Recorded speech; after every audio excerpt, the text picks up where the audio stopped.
Hello viewers, welcome back to my channel আস্থা tutorial home.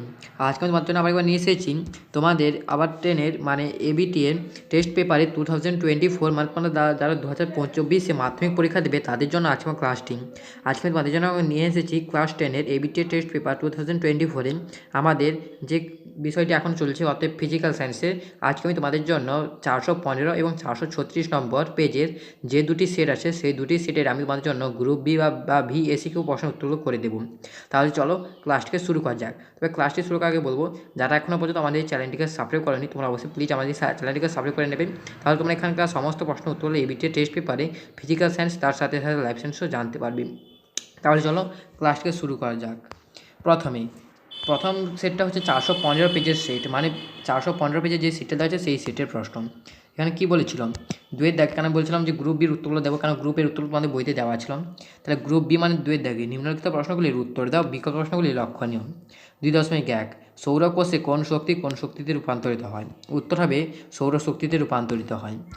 2.1 অথবা বায়ুমণ্ডলের কোন স্তরে বেতার তরঙ্গ প্রতিফলিত হয়? উত্তর হবে আয়োনোস্ফিয়ার স্তরে। 2.2 কোন উষ্ণতায় গ্যাসের অণুগুলির বেগ শূন্য হয়? পরম উষ্ণতায়। 2.3 তাপ পরিবাহিতার এসআই একক কী? উত্তর হবে watt into metre to -1 kelvin to -1 কিংবা watt per metre into kelvin. তোমাদের হয় মাইনাস দিতে হবে, নাহলে পার চিহ্নটা দিতে হবে। 2.4 একটি ক্ল্যাথরেট যৌগের নাম লেখো। উত্তর হবে মিথেন হাইড্রেট। 2.5 গাড়ির লুকিং গ্লাসে কোন ধরনের দর্পণ ব্যবহার করা হয়? উত্তর হবে উত্তল দর্পণ। 2.5 অথবা একজন সুস্থ স্বাভাবিক মানুষের চোখের নিকট বিন্দু বলতে কত দূরত্ব বোঝায়? উত্তর হবে 25 সেমি। 2.6 ফিউজ তারের রোধাঙ্ক ড্যাশ ও গলনাঙ্ক ড্যাশ। রোধাঙ্ক উচ্চ কিন্তু গলনাঙ্ক নিম্ন। 2.7 কোন মাধ্যমে আলোর বেগ 2 × 10⁸ মিটার পার সেকেন্ড? এটা কোনো মাধ্যমে হবে, তাহলে ওই মাধ্যমে প্রতিসরাঙ্ক কত হবে? উত্তর হবে 1.5 বা 1.5। এরপর দেওয়া ছিল 2.8 বৈদ্যুতিক ফিউজ কোন কোন ধাতুর সংকর ব্যবহার করা হয়? উত্তর হবে সীসা ও টিন। 2.9 অ্যাভোগাড্রো প্রকল্পটি লেখো। উত্তর হবে স্থির চাপ ও উচ্চ উষ্ণতায় কোনো গ্যাসের আয়তন গ্যাসটির মোল সংখ্যার সঙ্গে সমানুপাতিক। এইটা হলো অ্যাভোগাড্রো প্রকল্প। এরপর 2.10 নিউক্লিয়াস গঠনের সময় যে ভর ত্রুটি হয় তা কোন শক্তিতে রূপান্তরিত হয়?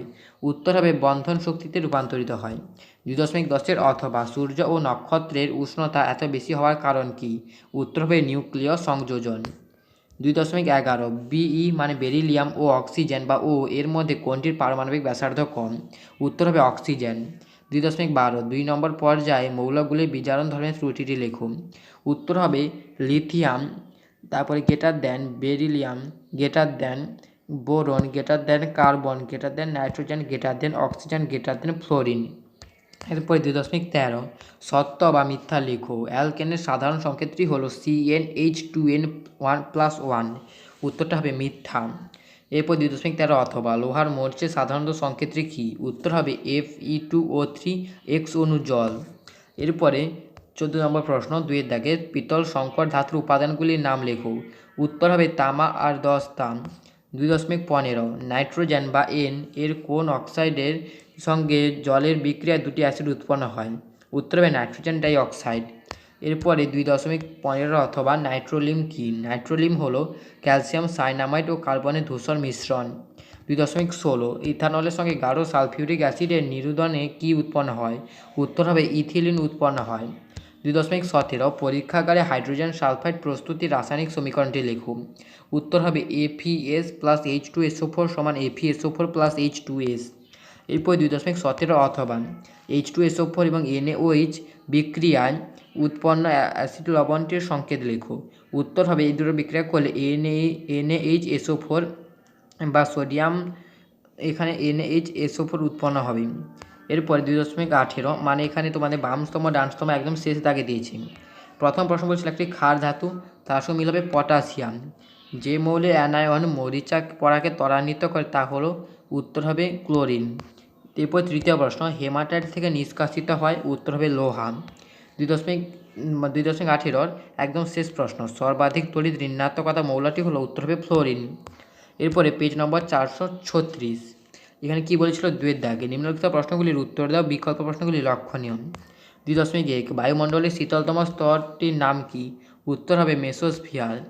2.2 বায়োগ্যাসের মুখ্য উপাদানটি কি? উত্তর হবে মিথেন।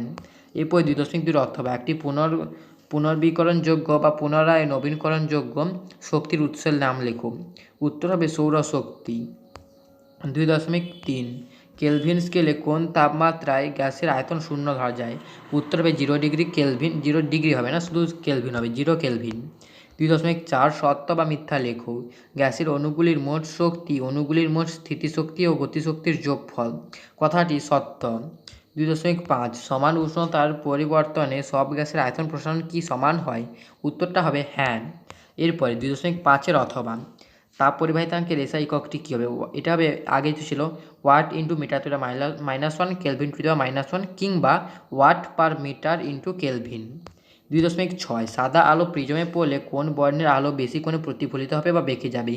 উত্তর হবে বেগুনি বর্ণের আলো।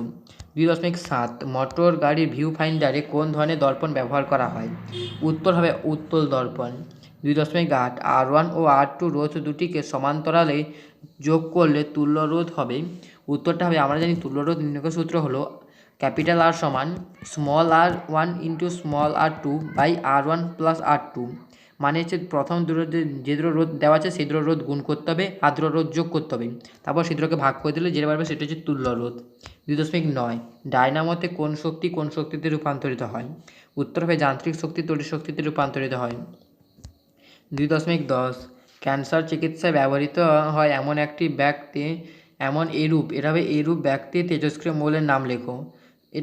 এটা ব্যক্তি নয়, ক্যান্সার ব্যবহৃত হয় এমন একটি তেজস্ক্রিয় মৌলের নাম লেখো। উত্তর হবে কোবাল্ট বা CO। 2.10 অথবা তেজস্ক্রিয়তার এসআই এককটির নাম লেখো। উত্তর হবে বেকারেল। এরপরে 2.11 একটি কঠিন সমযোজী যৌগের নাম লেখো। উত্তর হবে চিনি। এরপর 2.12 তড়িৎ বিশ্লেষণের সময় কোন ইলেকট্রোডকে ক্যাথোড বলা হয়? এই প্রশ্ন উত্তরটি এখনও পর্যন্ত জানা যায়নি। যদি জানতে পারি তোমাদের জন্য অবশ্যই কমেন্টকে জানাবো। কীভাবে কমেন্টকে জানাবো সেটা হচ্ছে তোমাদের জন্য কমেন্ট বক্সে জানিয়ে দেবো, তাই তোমাদের বলবো তোমরা অবশ্যই কমেন্ট বক্সটা চেক করে রাখবে অবশ্যই ক্লাসের শেষে। 2.12 অথবা রূপার উপর সোনার প্রলেপ দিতে হলে অ্যানোডটি কী? উত্তর হবে সোনার প্রলেপ। 2.13 তড়িৎ বিশ্লেষণে কী প্রকার তড়িৎ প্রবাহ ব্যবহার করা হয়? উত্তর হবে ডিসি বা ডাইরেক্ট কারেন্ট। 2.14 এখানে বলেছিল বাম স্তম্ভের সঙ্গে ডান স্তম্ভ মিল সাধন করো। প্রথম প্রশ্ন VIIB শ্রেণীতে অবস্থিত একটা মৌল হলো, উত্তর হবে ক্লোরিন। রেড হেমাটাইট উত্তর হবে লোহা বা Fe। কার্বন বিজারণ পদ্ধতিতে আসলে মিল হবে জিঙ্ক। এরপর একটি সন্ধিগত মৌল তার সঙ্গে মিল হবে Ni। এরপর দেখো দেওয়া ছিল 2.15 NH4NO2কে উত্তপ্ত করলে কোন গ্যাস নির্গত হয়? উত্তর হবে নাইট্রোজেন গ্যাস নির্গত হয়। 2.15 অথবা শূন্যস্থান পূরণ করো। CaC2 প্লাস N2 তীর চিহ্ন 1100 degree centigrade plus dash plus C. উত্তর হবে CaNCN। মানে এই দুটোকে বিক্রিয়া করে 1100 ডিগ্রি সেন্টিগ্রেড তাপমাত্রা দিলে এটা CaNCN বা ক্যালসিয়াম সাইনামাইড উৎপন্ন হবে। এরপরে 2.16 সরলতম যৌগটির নাম লেখো। উত্তরটা হবে মিথেন। এরপর 2.17 CH3 bond CH2 bond C bond CHO তারপর ডবল বন্ড CH2 এর IUPAC নাম লেখো।